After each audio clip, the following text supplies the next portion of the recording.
भर दरबारी फेकून परडी लागलाय निंदायला. अहंकार माणसाच्या अंगात कसलाच नसावा. नमस्कार सगळ्यांना. पाया पडणं येतंय.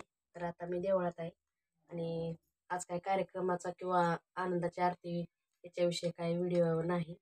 आज स्पेशल म्हणजे कमेंटसाठी व्हिडिओ करणार आहे. तर व्हिडिओ नक्की शेवटपर्यंत बघा. पुन्हा एकदा सगळ्यांना पाया पडणं येत आहे. तर नाव काय माझ्या लक्षात नाही ते, पण कमेंट जेवढ्या लक्षात आहे तेवढ्या मी नक्की सांगण्याचा प्रयत्न करेन. आता पहिली कमेंट म्हणजे खूप दिवस झालं आणि टाईम नव्हता भेटत, वेळ नव्हता. कार्यक्रम अजून आरती होते, आनंदाची आरती म्हणजे वेगवेगळ्या ठिकाणी वेगवेगळ्या गावाला आम्हाला आरती घेण्यासाठी जायला लागायचं. तर त्यामुळं टाईम भेटला नाही. तर आता म्हटलं हाय आता टाईम तर व्हिडिओज करा. तर पहिली कमेंट अशी आहे की आराधीन म्हणजे काय. तर आराधीन म्हणजे आराधना करणारा किंवा उपासक उपासिका म्हणजे उपासना करणारा आराधी. आता आराधी म्हणजे माझ्या चॅनलचं तर नाव तुम्हाला सगळ्यांना माहीत आहे, आराधीन पूजाताई कसबे. मग कदाचित आराधीन याचा अर्थ कोणाला तर समजला असेल त्यामुळं कमेंट केली असेल. पण कसं आहे, आता आराधीन जर पुरुष असेल तर आपण त्याला आराधी म्हणतो आणि जर स्त्री असेल तर त्याला आराधीन म्हणतो. तर आराधी म्हणजे आंबाबाई, येडाय, आणखी कुठल्या देवाचे जे आराधे असतात त्याच्या गळ्यात माळा असते, अजून हातावर परडी वगैरे असतात तर त्यांना आराधीन किंवा आराधी असं म्हणू शकतो. तर ही झाली पहिली कमेंट. आता दुसरी कमेंट म्हणजे चांगली कमेंट केली बरं का, की परडी. आता मी तर अगोदर व्हिडिओ टाकले की मला कोणत्या कोणत्या देवाचं वारं येतं, तर त्याला अनुसरूनच एक कमेंट केली की ताई तुम्हाला येडायचं अगोदर वारं येतं, मग तुम्ही आंबाबाईचं ताट म्हणजे परडी कशी काय घेतली. तर सगळ्यात महत्त्वाचं आहे बरं का, कारण कोणाकोणाला फक्त आंबाबाई असते, कोणाला फक्त येडाई असते. तर सोपं जातं तसं की लगे येडाई आली म्हणलं की येडायचं ताट घेतो किंवा आंबाबाई असले की लगे आंबाबाईची परडी घेतो. पण जर दोघी असल्या तर तिथं मात्र गोंधळ उडतो की परडी कोणाची घ्यायची. येडायला पण परडे, आंबाबाईला पण परडे, मग परडी कोणाची घ्यायची. आता माझं कसं झालं, मला येडायचं अगोदर वारा वाटतं आणि नंतर आंबाबाईचं मी सांगितलं. मग आंबाबाई ही येडायपेक्षा वयानं म्हणजे मोठी आहे. मग तिला पहिल्यांदा मान, मग त्यामुळं आम्ही येडायची परडी न घेता आंबाबाईची परडी घेतली, म्हणजे आंबाबाईलाच मान दिला. आणि माळ तर आपण दोघीचे पण घेतो, माळा घेतो, पोत. आता पोत म्हणजे दोघीला एकच असते, तर एकातच दोघीला पोत म्हणजे परडी ज्यावेळेस आपण आणायला जातो तुळजापूरमध्ये, त्यावेळेस आपल्याला एक काकडा देते ते परडीतच. माळ एक असते आणि एक काकडा असतो परडीसोबत. मग आणि नंतर येडायला गेल्यावर तिथं पण आपल्याला एक काकडा घ्यावा लागतो. तर ही दोन काकडा असतात त्या कार्यक्रमाच्या वेळेस बाण लाटताना ते दोन्ही पण काकडा आपण बाणात घालतो आणि जी काही पंचधातू वगैरे काही सामान असतं बाणाला त्यात घालूनच बाण लाटतो. तर ही दोघीचा पण बाण असतो, म्हणजे दोघी जणीचा पण काकड त्याच्यात घातलेला असतं, त्यामुळे दोघीला पण एक बाण. आणि परडी तर आपण दोन काही घेऊ शकत नाही, तर त्यामुळं आम्ही आंबाबाई मोठे असल्या कारणानं आंबाबाईची परडी घेतली. आणि तिसरी कमेंट आहे बरं का. आता तिसरी कमेंट अशी आहे की ताई तुमचं वारं दुसऱ्या बायकांसारखं शांतपणे का खेळत नाही. तर एका दादाची कमेंट होती. तर माझी वारं शांतच आहे ती, कारण आता तुम्हाला म्हणजे जास्त असं बघण्यात फक्त व्हिडिओमध्ये बघता तुम्ही किंवा आता दुसऱ्या बायकांची बघता वारी. पण आमचं कसं आम्ही स्वतःला अनुभव आहे त्याच्यामुळे मी सांगते की माझी सगळी वारी शांतीसाठी महादेवाचं पण वारं आणि आंबाबाई, येडाई आणि काळूबाई ह्या तिघा म्हणजे सगळ्या देवाचे शांतच वारे आहेत. पण काळूबाईच्या वाऱ्यामध्ये दुसरी 2-3 वारे असते. तर धावजी बाबा, मांगीर बाबा, गोंजे बाबा आणि जाळीतला मसोबा. तर ही उग्र देवता म्हटलं तरी चालेल. तर त्यामुळं माझं ती जरा वेगळंच वारं येतं, नाही तर बाकीच्या सगळ्या देवाचे मला शांतच वारे येते ते. तर वाऱ्यात पण आता जसं देवाचं डाव वेगळं वेगळं असतं, आंबाबाई, येडाई, काळूबाई त्यांचं डाव वेगळं असतं, तसं देवाचं स्वरूप सुद्धा वेगळं असतं असं म्हणू शकतो बरं का आपण. कारण येडायचं मी बऱ्याचदा बघितलं, म्हणजे ज्यावेळेस मला वारे नव्हते तेव्हा कुणाकुणाचं वारं बघितलं तर मला बी वाटायचं की असं कसं वारं असतंय काय. तर आता येडायचं बघा, माझं वारं शांत आहे. आता ह्याच देवाचं दुसऱ्यांच्या अंगात जर वारा आला तर त्यांचं वेगळं असतं.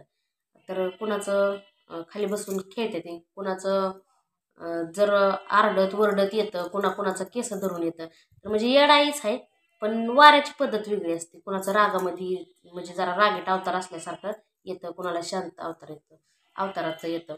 तर माझी सगळी वारी शांतच आहे ती. तर कसं आहे, आता प्रत्येक गावात आम्ही जातो तर तिथं आम्हाला अनुभव भेटतो. म्हणजे जे आपण देवाचं नाव सुद्धा ऐकलेलं नसतं ती सुद्धा नावं ऐकायला भेटते ते देवाची.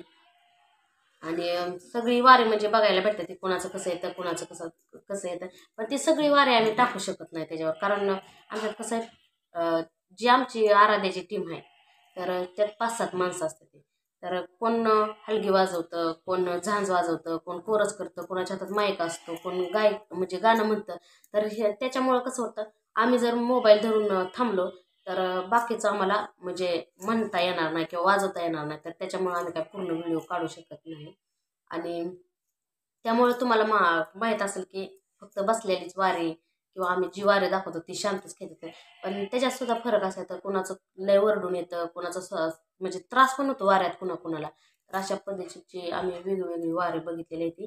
तर त्यामुळे तुम्हाला वाटत असेल की पूजाचं अजून शांत वार नाही, तर माझं एकदम शांत वार आहे बरं का. तसं सांगायचं झालं तर आता शेवटची एक कमेंट आहे बरं का. तर ती कमेंट बघितली तर मला हसायलाच येतं. कारण त्या दादाचं असं म्हणणं आहे की ताई तुम्ही व्हिडिओ पूर्ण टाकत नाही. तर व्हिडिओ आम्ही पूर्ण टाकतो. म्हणजे कसं, पूर्ण जर व्हिडिओ म्हणला तर 4 ते 5 तासाचा एक आम्ही आनंदाची आरती घ्यायला गेलो तर 4 ते 5 तास आम्हाला तर लागतात. म्हणजे त्याच्यापेक्षा जास्त. तर कंटिन्यू मोबाईल आम्ही चालू करू शकत नाही तसा. आणि एक तर महत्त्वाचं कारण म्हणजे कसं असतं की तुम्ही म्हणताय केस सोडल्यापासून ते केस बांधेपर्यंत व्हिडिओ टाका.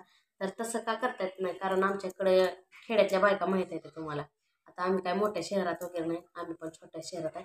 तर इतकं म्हणजे गलगा कालवा गोंधळ असतो, ज्याच्या घरी कार्यक्रम असतो त्याचं भरपूर आवाज असतो. ते ही कुंड बोलतंय, ते ती कुंड बोलतंय.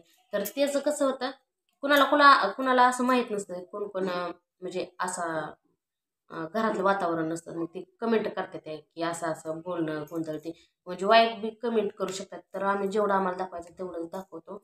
आणि नंतर कसं आहे, बघितलं की ती आम्हाला पण वाईट वाटू शकतं किंवा त्या भावनेच्या भरात आम्ही पण तुम्हाला कमेंटला उत्तर वाईट वगैरे बोलून देऊ शकतो. तर त्यामुळं आम्हाला जेवढं पाहिजे तेवढंच आम्ही दाखवतो.